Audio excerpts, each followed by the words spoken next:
கர்த்தர் இந்த நாளிலே நமக்கு கொடுக்கிற வார்த்தை என்னவென்றால் அற்பமாய். சில நேரங்களிலே மனிதர்களாகி நம்மளை இந்த உலகத்தில் உள்ள மனிதர்கள் ஒருவருக்கொருவர் நம்மளை அற்பமாய் நினைப்பார்கள். சில விஷயங்களிலே அற்பமாய் நம்மளை நினைப்பார்கள். உண்மைதானே? ஒருவேளை நன்றாய் படித்த பிள்ளைங்க படிக்காத பிள்ளைகளை பார்த்து அற்பமா நினைக்கும். நல்ல ஒரு வேலையில் இருக்கிறவங்க சின்ன வேலையை செய்கிறவங்களை பார்த்து ஒரு அற்பமா நினைப்பாங்க. இந்த உலகம் எப்படி ஒன்னாலும் மனிதர்களை பேசதான் ஆரம்பிக்கும்.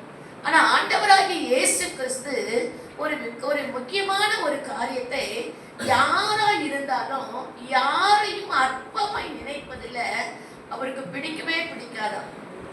எல்லாரையும் அவர்தான் படைத்தார். ஆண்களையும் பெண்களையும் படித்தவர்களையும் படிக்காதவர்களையும் எல்லா மேதைகளையும் எல்லாரையும் அவர் தான் படைத்தார். எல்லாரையும் நடத்துகிறவனும் அவர்தான். படைப்புக்கு சொந்தக்காரரே அவர்தான். ஆனா படைப்பின் சொந்தக்காரருக்கு பிடிக்காத ஒரு விஷயம் இருக்குது. என்னன்னா, யாரையுமே அற்பமா நினைச்சு அவருக்கு பிடிக்கவே பிடிக்காது. பாருங்க, இங்க ஒரு சம்பவம் நடக்கிறது. ஆதியாக புஸ்தகம் 29வது அதிகாரம் 31வது வசனத்துல யாக்கோப்பு லேயாலை என்ன செய்றாரு? அற்பமாய் எண்ணினார். லேயால் அற்பமாய் எண்ணப்பட்டாள் என்று கர்த்தர் கண்டு அவள் கற்பத்தரிக்கும்படி செய்தார். பாருங்க, நீங்க நினைக்கலாம், என்ன இது, எல்லாரும் கல்யாணம் கட்டின குழந்தைய பிறக்கிறது சாதாரண விஷயம் தானே, இது ஒரு பெரிய காரியமே இல்லையே. ஆனா அந்த காலகட்டங்களிலே குழந்தை இல்லை அப்படின்றாலுமே எல்லாரும் என்ன செய்வாங்களாம்? இழிவா பேசுவாங்களாம், அற்பமா பேசுவாங்களாம். பாருங்க, அதனாலதான் சாரால் கூட பாத்தீங்கன்னா அந்த அம்மாவுக்கு குழந்தை இல்லை, அது எல்லாரும் இழிவா பேசுவாங்க நினைச்சுதான் ஆதியாகமம் 16 நாள்ல அவங்க அம்மா என்ன செய்திருக்கிறாங்க? தன்னுடைய ஆகாரம் என்ன பண்ணிருக்காங்க? கல்யாணம் செய்ய வச்சு ஒரு குழந்தையே என்ன பண்ணிட்டாங்க? பெற வைத்தாங்க. ஏன் என்றால் யாருமே நம்மள என்ன செய்யக்கூடாது? குறை சொல்லக்கூடாது. குழந்தை இல்லை என்பது ஒருவேளை அது ஒரு பெரிய வருத்தத்துக்குரிய ஒரு விஷயம்தான். ஆனா தேவன் பாருங்க, இந்த இடத்துல நடக்கிற சம்பவம் என்னவென்றால், யாக்கோப்பு லேயாலை அற்பமாய் நினைத்தத தேவன் என்ன செய்தாரு? கண்டார். அல்லேலூயா. நம்மளை காண்கிற தேவனா இருக்கிறபடினால உங்களை யாராச்சும் அற்பமாய் நினைத்தா கவலையே படாதீங்க, உங்களை தேவன் காண்கிறார், உங்களை படைத்தவர் காண்கிறார். அதனாலதான் அவர் பார்த்தாரு. யாக்கோப்பு பாருங்க, மறுபடியும் 7 வருஷம் வேலை செஞ்சு யார கல்யாணம் பண்றாரு? ராகேலை கல்யாணம் பண்றாரு. ஆனாலும் ராகேலை விட ராகேலுடைய கற்பத்தை கடவுள் என்ன செஞ்சிட்டாரு? அடைச்சிட்டாரு. 30வது அதிகாரம் 1வது வசனம் 2வது வசனத்தை பாருங்க. ராகேல் தான் யாக்கோபுக்கு பிள்ளைகளை பெறாததை கண்டு, பாருங்க, ராகேல் தான் யாக்கோபுக்கு பிள்ளையை பெறாததை கண்டு தன் சகோதரின் மேல பொறாமை கொண்டு யாக்கோப்பை நோக்கி எனக்கு பிள்ளை கொடும், இல்லாவிட்டால் நான் சாகுறேன் என்றார். ராகேல் நம்பிக்கையற்ற ஒரு நிலைமையில நான் சாகுறேன். அதுக்கு அவன் என்ன சொல்றான் பாருங்க. அப்பொழுது யாக்கோபு ராகேல் மேல் கோபம் கொண்டு, தேவன் அல்லவோ உன் கர்ப்பத்தை என்ன செய்தார்? அடைத்தார். நான் தேவனா என்றான். பாருங்க, இங்க நடந்த இந்த சம்பவத்துக்கு யார் காரணம்? கர்த்தர் தான் ராகேலுடைய கர்ப்பத்தை என்ன செய்திருக்கிறார்? அடைத்தார். ஏன் என்றால் யாக்கோப்பு லேயாளை அற்பமாய் நினைத்ததை கர்த்தர் கண்டு அவள் மூலமாக ஒரு அற்புதம் முதல்ல நடக்கணும் என்பது தேவனுடைய நோக்கமாய் இருந்தது. அதனாலதான் ஆண்டவர் ஒரு குழந்தை பெற்றெடுக்க அவர் கிருபை செய்தார். அதன் மூலமாக யூதா பிறந்தான். இந்த யூதாவின் சந்ததியில் தான் இயேசு கிறிஸ்துவை என்ன செய்தாரு? பிறந்தார். ஏன் என்றால் தேவன் ஒடுக்கப்படுகிறவர்கள், கொடுமையாய் நடத்தப்படுகிறவர்கள் யாராய் இருந்தாலும் அவர் கவனிக்கிறார். அநீதி தேவனால் பொறுத்து கொள்ளவே முடியாது. அவரை தேடுகிற பிள்ளைகளை அவர் காண்கிற தேவனாய் இருக்கிறார். லேயாளை பார்த்தாரு, ராகேலையும் பார்க்கிறாரு. ஆனால் லேயாளுடைய நிலைமை என்ன ஆயிடுச்சு? அவள் 2 பேரும் இருக்காங்க, 2 பேரும் சகோதரிகள் தான். ஆனாலும் கர்த்தர் பார்வையில, யாக்கோபு பார்வையில லேயாள் எப்படி காணப்பட்டா? அற்பமா. ஆனால் ஒன்று இன்னைக்கு காலை வேளையில ஆண்டவர் சொல்லுகிறது என்னவென்றால், யாரையுமே அவர் அற்பமா என்ன செய்யறதில்ல, பார்க்கிறதே இல்லை. வேதம் சொல்லுகிறது கொலோசியர்ல 3வது அதிகாரம் 25வது வசனம் சொல்லுது பாருங்க, அநியாயம் செய்கிறவனை தான் செய்கிற அநியாயத்துக்கேற்ற பலனை அடைவார். பட்சபாதமே இல்லையா ஆண்டவருடைய சமூகத்துல? கர்த்தருடைய பிள்ளைகளுக்கு விரோதமாக குற்றம் சாட்டுகிறவர்கள், அற்பமா எண்ணுகிறவர்கள், உதாசனைப்படுத்துகிறவர்கள் யாரா இருந்தாலும், யாரா ஒருவேளை அநியாயம் செய்திருந்தாலும் அந்த அவர் என்ன செய்யறதில்ல, பொறுத்து கொள்ளவே மாட்டாராமா. அநியாயம் செய்கிறவனே நான் செய்த அநியாயத்துக்கேற்ற பலனை அவர் என்ன பண்ணுவாரா? நீ என்ன அநியாயத்தை செய்தியோ அதற்குரிய பலனை அடையாம போவே மாட்டானா. ஏனென்றால் அவருடைய பார்வையில பட்சபாதமே கிடையாதா. இந்த விஷயத்துல பட்சபாதம் பார்க்க மாட்டாராம். பாத்தீங்களா எப்படி யாக்கோபு நேசித்ததை பார்த்து கவனித்தார். அந்த அம்மாவுடைய இருதயத்தை பார்த்தாரு. உங்களை பார்த்து உங்களுக்கு அந்த நேரத்துக்குரிய எதனால் நீங்க வேதனைப்பட்டீர்களோ அந்த சூழ்நிலையை அறிந்து உங்களுக்கு அற்புதத்தை என்ன பண்ணுவார், செய்வார். ஏனென்றால் இந்த கொலோசியர்ல வாசிக்கிறையா, அநியாயம் செய்கிறவனை நான் என்ன பண்ணுவேன், தான் செய்த அநியாயத்துக்கேற்ற பலனை என்ன செய்வார், அடைவான். பட்சபாதமே கிடையாது. யாராச்சும் இருக்கட்டுமே அதற்குரிய பலனை கர்த்தரே கொடுத்துருவாரு. நம்ம கொடுக்கணும்னு அவசியமே இல்லை. ஆனா இந்த அம்மா பாருங்க, இவங்க புலப்படுறாங்க, வேதனைப்படுறாங்க. என்னன்னா, எனக்கு நீ பிள்ளை என்ன செய்யணும், கொடுக்கணும். அப்ப அவன் கேட்கிறான், நானா கொடுக்க முடியும்? கர்த்தரே உங்க அற்பத்தை என்ன செஞ்சிட்டாரு, அடிச்சிருக்கிறாரு. நீ அங்க போ, அவருடைய சமூகத்துல நெல்லு. ஏன் இந்த கஷ்டம், ஏன் இந்த நஷ்டம், ஏன் இந்த வேதனை, எதனால இந்த பிரச்சனை, ஏன் நம்ம முன்னேற முடியல, ஏன் நம்மளால நிம்மதியா வாழ முடியல? ஏதோ ஒரு தவறு நடந்திருக்கிறது, ஏதோ ஒரு விதத்துல நாம் கர்த்தருக்கு பிரியமில்லாத ஒரு காரியத்தை செய்திருப்போம். ஒருவேளை தேவன் ஞாபகத்துல கொண்டு வந்தார், ஒரு திரைய மாதிரி சில நேரங்களில் நமக்கு காண்பிப்பாராம்.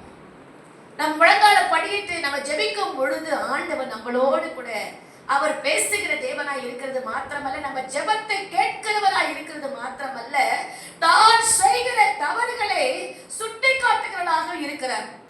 நம்மளை பாதுகாக்கிற தேவன் மாத்திரமல்ல, நம்மளுக்கு யாரு கெடுதலை செய்தாலும் அவர் விடவே மாட்டார். எளிமையானவன அவர் என்றுமே என்ன செய்யறதில்லை, மறக்கப்படுவதில்லை. அந்த 9வது வசனம் சொல்லுது, சிறுமைப்பட்டவனுக்கு கர்த்தர் அடைக்கலமானவர், நெருக்கப்படுகிற காலங்களிலே அவரே. எப்படி நமக்கு தஞ்சம் எப்ப தெரியுமா, நெருக்கப்படும் பொழுது. நம்ம நெருக்கப்படும் பொழுது அவர் நமக்கு தஞ்சமானவராய் இருக்கிறார். அதே 10வது வசனம் சொல்லுது, கர்த்தாவே உம்மை தேடுகிறவர்களை நீ கைவிடுகிறது இல்லை. ஹல்லேலூயா.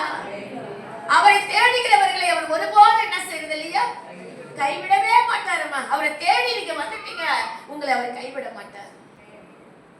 அது மாத்திரமல்ல, 12வது வசனம் சொல்லுது, சிறுமைப்பட்டவருடைய கூப்பிடுதலை கர்த்தர் என்ன செய்றாரா, மறவார். நம்மளை மறைக்கவே மாட்டாரு. எப்போ ஒரு இமை பொழுது கூட, இமை கண்ணை மூடி கண்ணை தெரிகிற ஒரு இமை பொழுது கூட நம்மள என்ன செய்ய மாட்டாரா, மறக்க மாட்டார். அதுதான் இந்த வேதம் சொல்லுது, எளியவனை என்றைக்குமே அவர் என்ன செய்யறது இல்லை. எளியவனை இந்த உலகம் அற்பமாய் நினைக்கும், அற்பமாய் நம்மளை பேசும், அற்பமாய் நம்மளை பார்த்து பேசும். ஆனா ஆண்டவர் சொல்றாரு, நான் ஒண்ணு என்ன செய்ய மாட்டேன், மறக்க மாட்டேன். கர்த்தரை தேடுகிறவர்களையும் அவர் கைவிடவே மறக்காதீங்க. இல்ல அதே அதிகாரத்துல தான் இருக்குது. லூக்காவின் சுவிசேஷம் 18வது அதிகாரம் 9வது வசனம் சொல்லுது, நிறைய பேர் என்ன பண்ணுவாங்களாம், ஆவிக்குரிய ஜீவியத்துல கூட தங்களை நீதிமான்கள் என்று நம்பி மற்றவர்களை என்ன செய்வாங்களாம், அற்பமாய் எண்ணி சிலரை குறித்து ஆண்டவர் ஒரு ஓமையை சொன்னார். இன்னைக்கு கிறிஸ்தவ ஜீவியத்துல கூட, ஊழியத்து விஷயத்துல கூட, ஆவிக்குரிய ரீதியில கூட பாருங்க அற்பமா எண்ணுவாங்களாம். அதுக்கு ஒரு ஓமையாக தான் ஆண்டவர் இந்த காரியத்தை சொல்லி இருக்கிறார். என்ன ஓமையை சொல்லி இருக்கிறார்? ஆயக்காரரும் பரிசேயனும் ரெண்டு பேர் இருந்தாங்களாம். ஒரு ஓமையா, ஒரு உதாரணமா சொல்றாரு. ஆயக்காரனும் பரிசேயனும் ரெண்டு பேருமே தேவாலயத்துக்குள்ள என்ன செய்யறாங்க? போறார்கள். அந்த இடத்துல பாருங்க, பரிசேயன் சுயநீதி உள்ளவர், நீதி உள்ள மக்களாய் இருப்பதை நினைத்து தேவனிடத்துல அவன் என்ன பண்றான்? எல்லாம் என்ன சொல்றான்? நான் எப்போதுமே அதை வாசித்து பாருங்களேன். வாசித்தா உங்களுக்கு நல்லா புரியும்.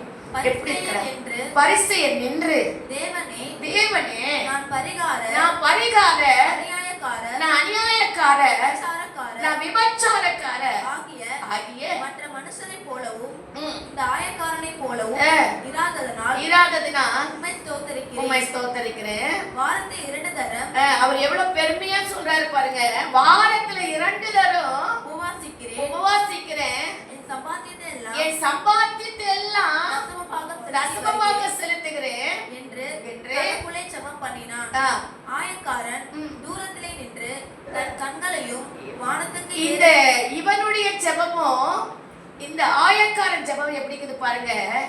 ஆயக்காரன் எங்க நிக்கிறானா? தூரத்துல நின்று தன் கண்களை ஏறெடுத்து வானத்துக்கு ஏறெடுக்க துணியாமல் தன் மார்பிலே அடித்துக் பாருங்க, தன் கண்களை ஏறெடுக்க துணியாமல் மார்பிலே அடித்துக் கொண்டு என்ன செய்யறான்? தேவனே பாவியா என் மேல் என்ன செய்ய? கிருபையாய் இறங்குங்க. எத்தனை பேருக்கு இப்படி ஒரு ஜெபம் செய்ய முடியும்? எனக்கு எல்லாமே தெரியும் நம்ம நினைச்சிருக்கிறோம். இல்லவே இல்லை. அவருடைய தேவை, அவருடைய உதவி இரக்கம் இல்லாம நம்மளால என்ன செய்ய முடியாது? வாழ முடியாது. எப்பொழுதுமே அவருடைய உதவியும் அவருடைய இரக்கமும் நமக்கு தேவை. நம்ம என்னதான் கற்றறிந்தாலும் நம்ம தேடினவர்களே கிடையாது, குறை உள்ளவர்கள் தான். ஆவிக்குரிய ஜீவியத்திலே குறை உள்ளவர்கள் தான். ஆனா அதை அறியாதபடிக்கு இதுதான் சொல்ற, தங்களை நீதிமான்கள் என்று மற்றவர்களை என்ன செய்வாங்க? நிறைய பேரு அற்பமா எண்ணுவாங்க.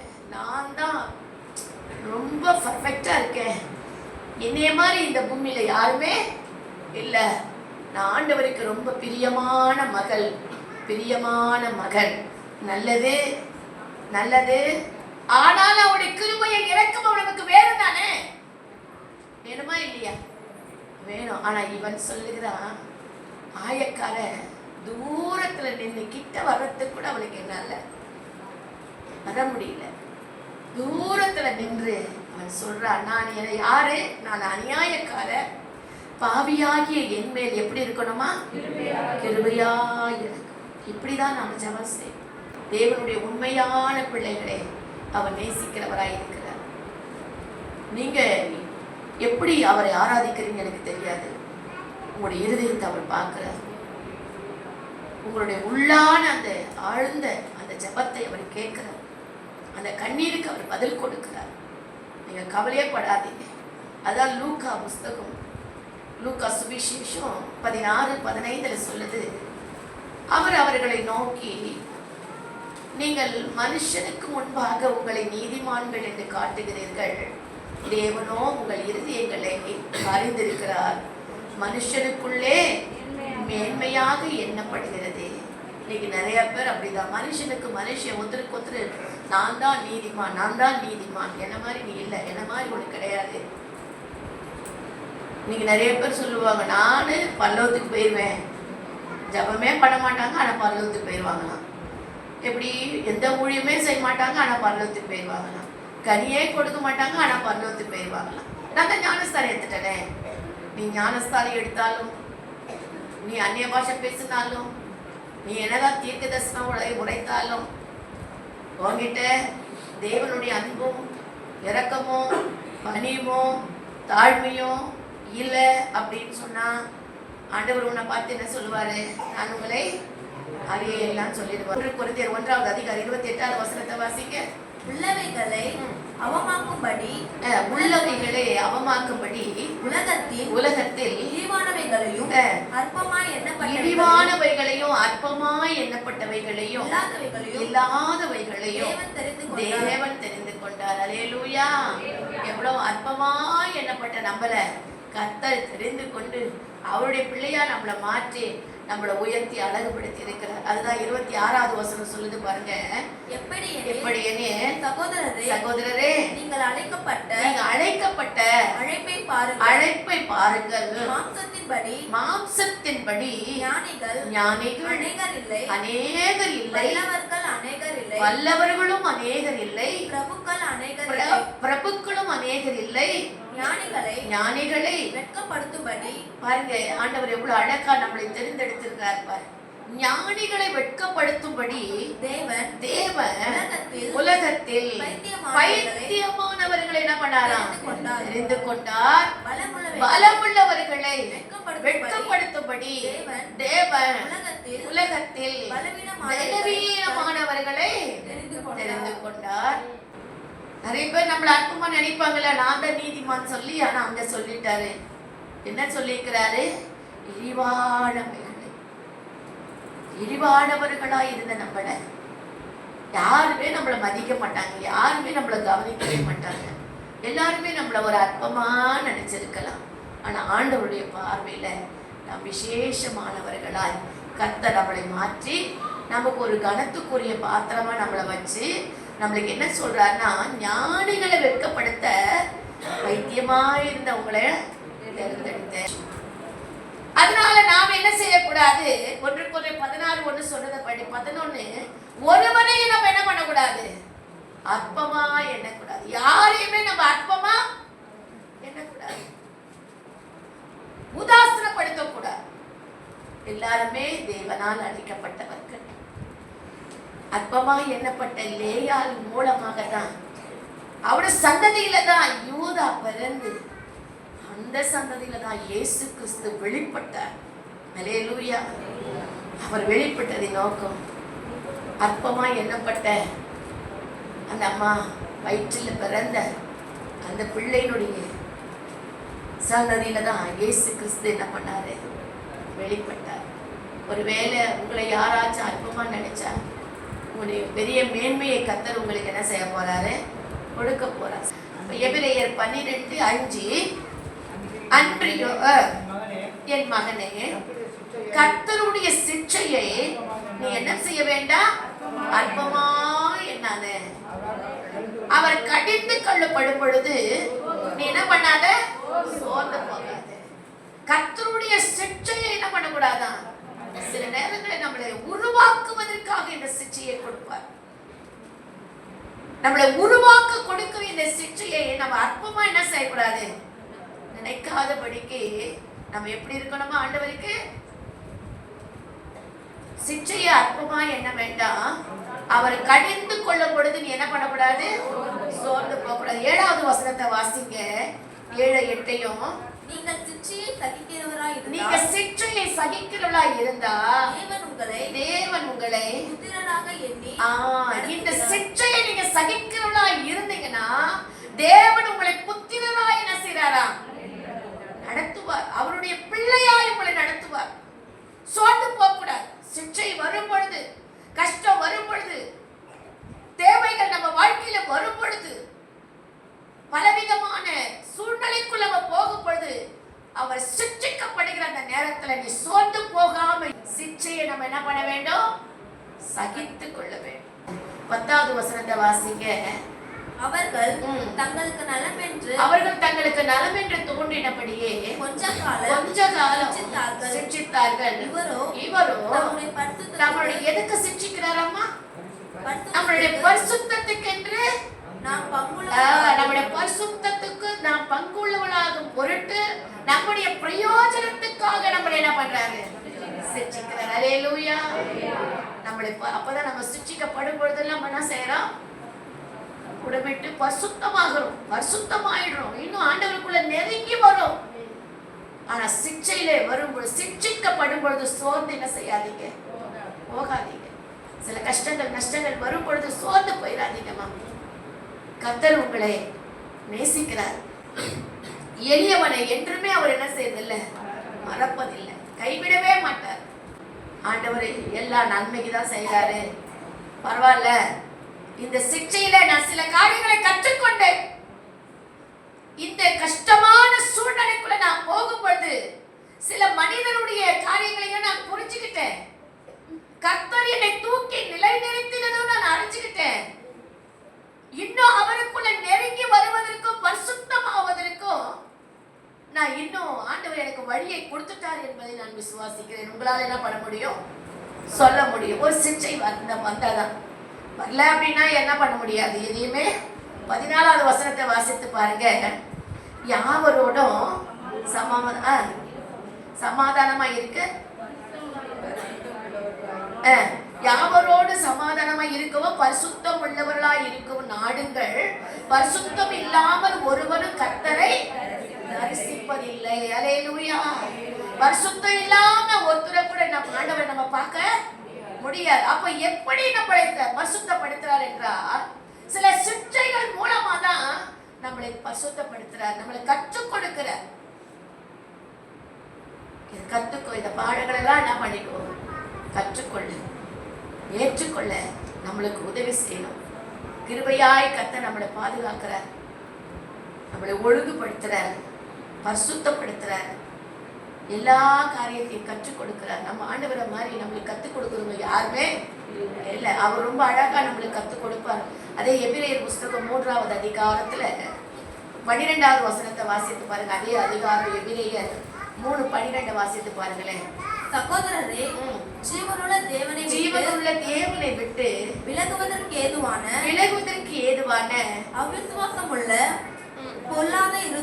அவிசுவாசம் உள்ள பொல்லாத இருதயம் உங்களில் ஒருவனுக்குள்ள இராதபடிக்கு நீங்க எப்படி இருங்க, எச்சரிக்கையாய் இருங்க. உங்களுக்குள்ள எப்படி இருக்கணும், அவிசுவாசம் இருக்கக்கூடாது. யாருக்குமே என்ன பண்ண, உங்களில் ஒருவனாகிலும். அந்த 14வது வசனத்தை கூட வாசித்து பாருங்களேன். நாம் ஆரம்பத்திலே கொண்ட நம்பிக்கையை முடிவு பரியந்தம் உறுதியாய் பற்றி கொண்டு இருப்போமாகில் கிறிஸ்துவினிடத்திலே அவருடைய விசுவாசத்துல அவருடைய நம்பிக்கை, அந்த நம்பிக்கை நமக்கு வரணும். அவருடைய பங்கு உள்ளவர்களாக கர்த்தர் நம்மளை மாற்றுகிற தேவனாய் இருக்கிறார். கர்த்தர் நல்லவராய் இருக்கிறார். அற்பமா யாராவது உங்களை நினைச்சா கவலையே படாதீங்கன்னு தைரியத்தை சொல்றாரு ஆண்டவர். எளியவனை என்னைக்குமே என்ன செய்யறதில்ல, மறப்பதில்லை. சிறுமைப்பட்டவனுக்கு கர்த்தர் அடைக்கலமானவர். கர்த்தர் தம்மை தேடுகிறவர்களை கைவிடுவதில்லை. சிறுமைப்பட்டவரை கூப்பிடுதலை மறப்பதில்லை. யாருமே நீதிமான் என்று எண்ணாதீங்க. ஆயக்காரர் பரிசீலனை என்ன பண்ணாரு, உதாரணம் ஒரு ஓமையை சொன்னாரு. எப்போதுமே நமக்கு இறக்கம் வேணும். அவருடைய இறக்கம் இல்லாம நம்மளால என்ன பண்ண முடியாது, வாழ முடியாது. அதனால அவருடைய இரக்கத்துக்கு நம்ம பெற்றுக்கொண்டு, பாவியா என் மேல பாவம் செஞ்சுக்குள்ள செய்யலையோ, பாவியா என் மேல கிருபையா என்ன பண்ணுங்க, சரணடைஞ்சிருங்க, விழுந்துருங்க. மகா இறக்கும் கிருபை நிறைந்த எங்கள் ஆவியானவரே, இந்த மாதத்தின் இந்த கடைசி வாரத்தில் நம்முடைய பிள்ளைகளை கொண்டு வந்ததுக்காக நன்றி. ஒருவேளை குடும்ப சூழ்நிலைகள் நிமித்தமாக, அவருடைய எதிர்கால ஆசீர்வாதத்தின் நிமித்தமாக, குறைவின் நிமித்தமாக யாராச்சும் உடைய பிள்ளைகளை அற்பமாய் நினைந்து உண்டானால் இந்த கால வேளையிலே நீர் எங்களோடு பேசினதுக்காக நன்றி.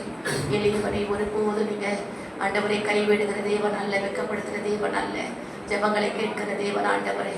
அப்பா, சிக்ஷிக்கிற சில நேரங்களில் பிள்ளைகள் சோர்ந்து போயிடாதபடிக்கு, அந்த சிக்ஷைகளை அற்பமாய் எண்ணாதபடிக்கு நீர் பரிசுத்தமாகிறோம் என்பதை நம்பி, கர்த்தருடைய பிள்ளைகளாய் நாங்கள் இருக்கிறோம் என்பதை விசுவாசத்தோடு நம்பிக்கையோடு இருந்து ஆண்டவரே அந்த ஜீவ கிரீடத்தை பெறுவதற்கு வேண்டிய கிருபைகள் இங்கே வந்திருக்கிற ஒவ்வொருவருக்கும் தருவீராக. அசைவில்லாத ராஜ்யத்தை சுதந்திரிக்க பிள்ளைங்க வாழ்க்கையில பலவிதமான சிக்ஷைகள் நடுவிலே துவண்டு சோர்ந்து போயிடாதபடிக்கு அந்த கிருபையும் பாக்கியத்தையும் உடைய பிள்ளைகளுக்கு தந்திருங்க. முன் வச்ச கால பின்னாடி இடாதபடி காத்துக்கொள்ளுங்கப்பா. பரிசுத்த ஆவியானவர் உதவி செய்யும்படி இங்க கரத்துல ஒப்பு கொடுக்கிறேன். எங்களோடு இடைப்பட்டதுக்காக நன்றி. தொடர்ந்து ஆவியானவர் எங்களோடு கூட நீர் பேசினதுக்காக உமக்கு நாங்கள் நன்றி செலுத்துகிறோம். மீதமான நேரத்தை உடைய கரத்தில் கொடுக்கிறோம். இயேசுவின் நாமத்தினால் பிதாவே, ஆமென்.